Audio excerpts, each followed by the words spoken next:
Ready to pull the trigger on parting with 2 first-round draft picks? The only reason that deal hasn't closed is a blown medical physical out west that just flipped the entire edge rusher market completely upside down. We're looking at a zero margin for error window for Brad Holmes and this front office. They aren't patching holes anymore. They're staring down the barrel of a roster that has to win this season, or they'll face a total financial collapse of this championship timeline. The salary cap math is getting suffocating. We're going to get into the immediate roster moves first, starting with Jared Goff and the $40 million of base salary that just got ripped up to buy his cap space today. But you've got to stay locked in because there's a collapsed blockbuster trade that just gave Detroit a miraculous second chance to land a 5-time Pro Bowl killer for the defensive line.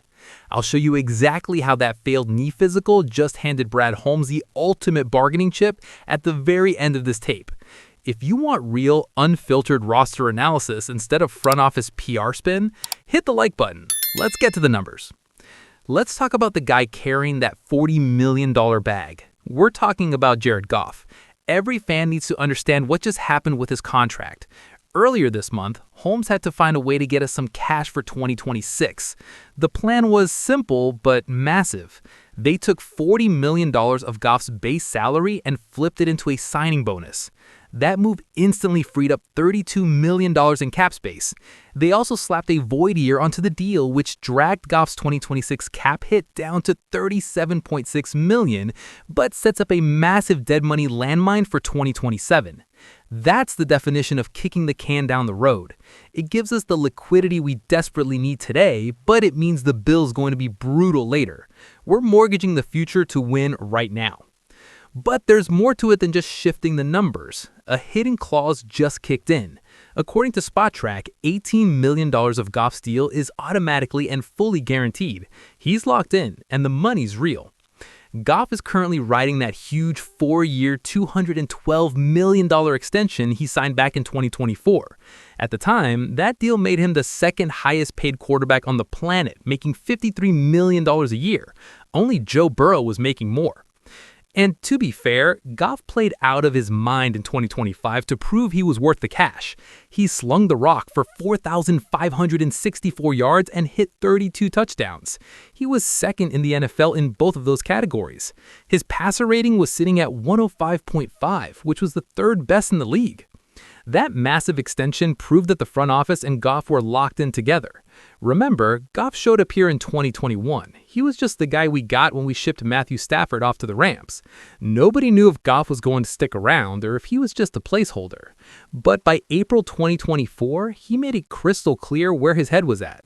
He told the press, "I've been doing it for 9 years and I'm kind of used to it." He talked about appreciating the locker room, but he kept it strictly about the game. Just focus on what matters and trying to get better and trying to help our team win games, advance further than we did last year, and hopefully be the last team standing at the end. That's all I'm thinking about. He didn't sugarcoat the situation either. "We've got a lot of work to do," Goff said. He knew the pressure was on. The expectations are high, but internally, our standards are raising and our expectations are raising. And we've got goals and things we want to do. It's not like we're going to show up and start winning again.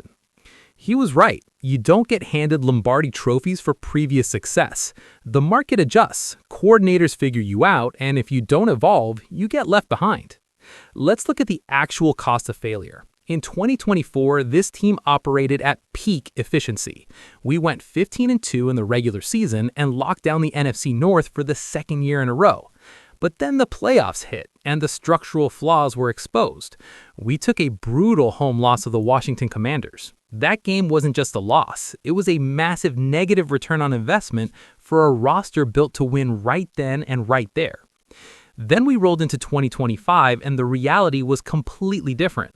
We stumbled to a 9-8 record and missed the playoffs for the first time since 2023. Everybody's looking around asking what needs to happen to rebuild the margin of error. We've got major vacancies on this roster, and there are still guys sitting on the street who could come in and produce on day one.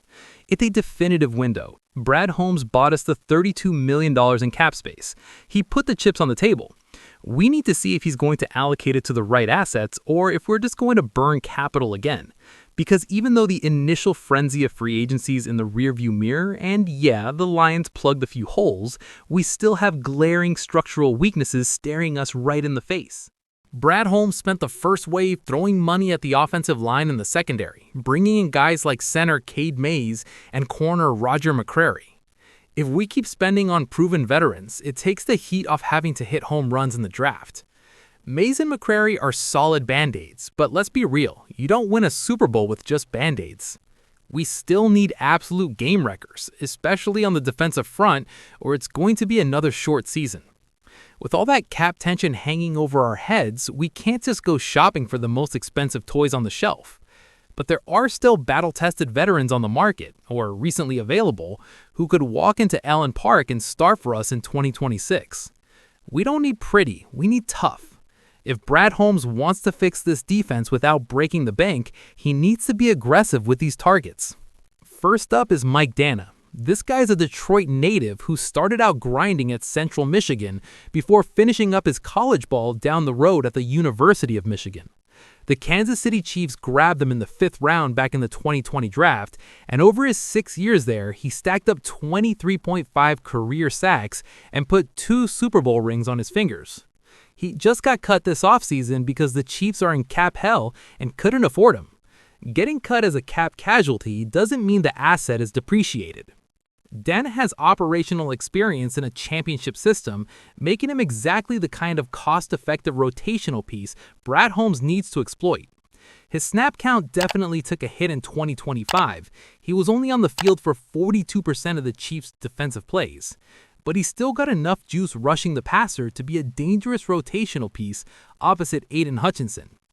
The hometown angle makes logistical sense for both sides, and you can't put a price tag on a guy who actually knows how to win rings. Next on the list is Jermaine Pratt. We just took a massive structural hit when our defensive captain Alex Anzalone packed his bags and signed a 2-year deal with the Tampa Bay Buccaneers. You just don't replace that kind of locker room leadership and the guy wearing the green dot overnight. Right now, our linebacker room is just Jack Campbell, Derek Barnes, Malcolm Rodriguez, and Trevor Nowaski. It's a group with some upside, but very little proven veteran depth. Malcolm Rodriguez might be the guy to step up into Anzalone's old spot, but whether he's actually ready to be the main guy is a massive liability. Pratt is the exact kind of guy who wipes out that uncertainty because his resume is rock solid. He's been on the field for 112 games and started 104 of them, bouncing between the Cincinnati Bengals, Indianapolis Colts, and Las Vegas Raiders. He's completely comfortable playing either the Mike or the Will linebacker spots. He brings the exact kind of veteran steadiness we desperately need to keep this defense glued together without Anzalone. You don't start over 100 games in this league by accident. Pratt isn't flashy, but he hits hard, reads the play, and doesn't make stupid mistakes, which is exactly what this young linebacker room needs to function.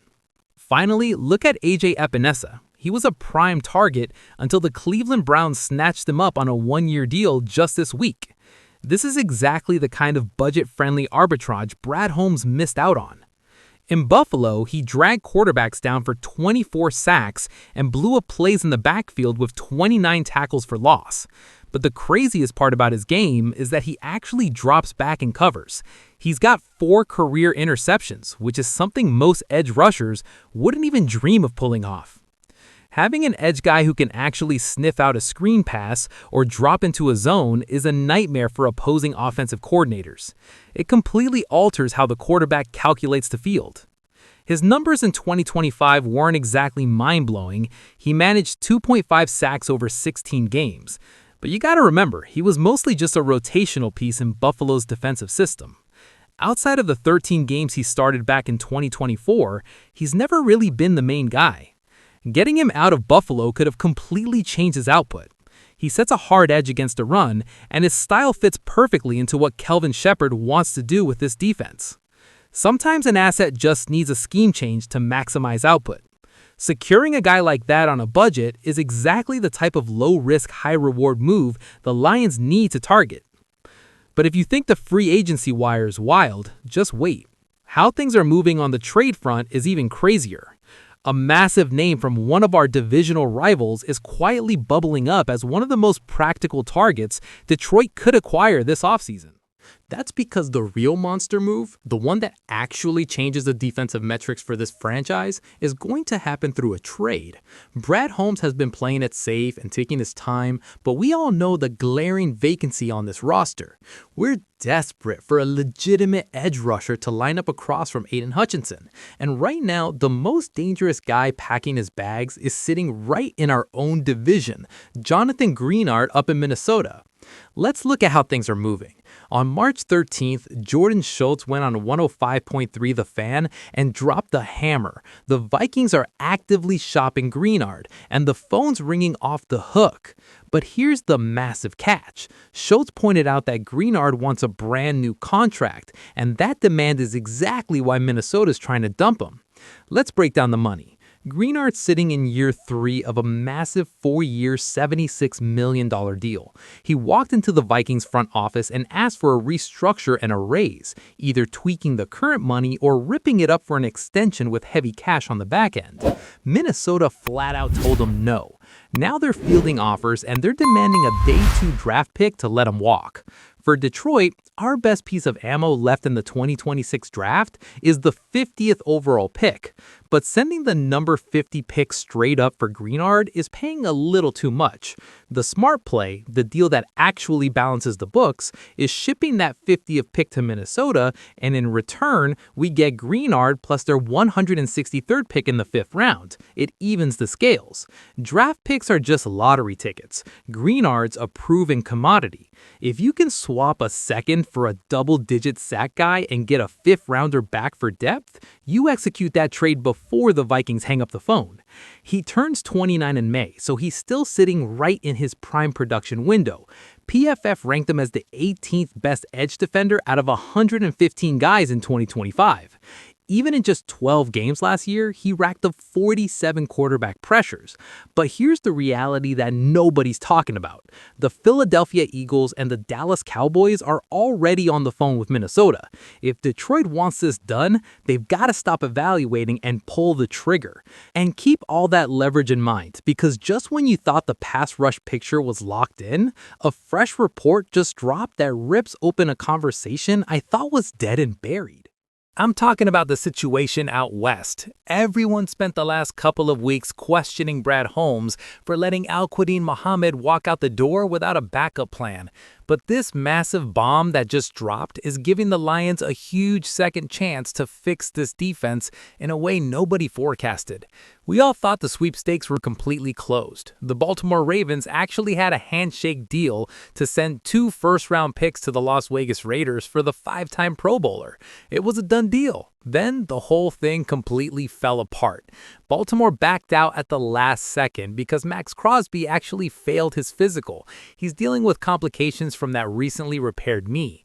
Crosby immediately jumped on social media, told everyone he's a Raider, and tried to act like the story's over. But the story definitely isn't over. On March 15th, ESPN's Jeremy Fowler went on SportsCenter and completely ripped the lid off what's actually happening in Vegas. Doric Sam over at Bleacher Report caught the breakdown. Fowler straight up said that since the Raiders already proved they're willing to trade him, they're still answering the phones if the right offer comes along. Fowler laid out the timeline, saying things are going to be a little slow, but once we get closer to the draft, those trade offers are going to catch fire again. For right now, he's wearing silver and black, but everyone knows the clock's ticking. The Raiders showed their hand. The second they agreed to ship him to Baltimore, the trust was broken. Crosby knows they tried to offload his contract, and Vegas knows they need the draft capital. It's just a matter of time before someone makes an offer they simply can't refuse. That collapsed deal with Baltimore is the best thing that could have ever happened to Detroit's leverage. Crosby's trade value just took a massive hit. When the Ravens walked away, it made every other GM in the league question Crosby's knee, and frankly, it made people question what the hell Baltimore's front office is doing. At this point, Crosby's camp and his surgeon are out there screaming that his recovery's perfectly on track and he'll be 100% ready for the 2026 season. But once that doubt gets in the water, it completely kills a player's price tag at the negotiating table. On top of that, the entire edge rusher market just completely dried up. Check the board. The teams with the cash and the desperate need for an edge rusher just spent all their capital. The buyer's market just completely evaporated. Vegas is running out of dance partners, and Brad Holmes is sitting right here with plenty of cap space and the leverage to dictate terms. We already know Holmes wants this guy bad.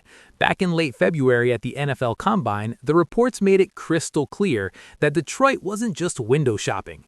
John McCreary over at Sports Illustrated reported that Brad Holmes was absolutely ready to pull the trigger and meet the Raiders' ridiculous asking price of 2 first-round picks.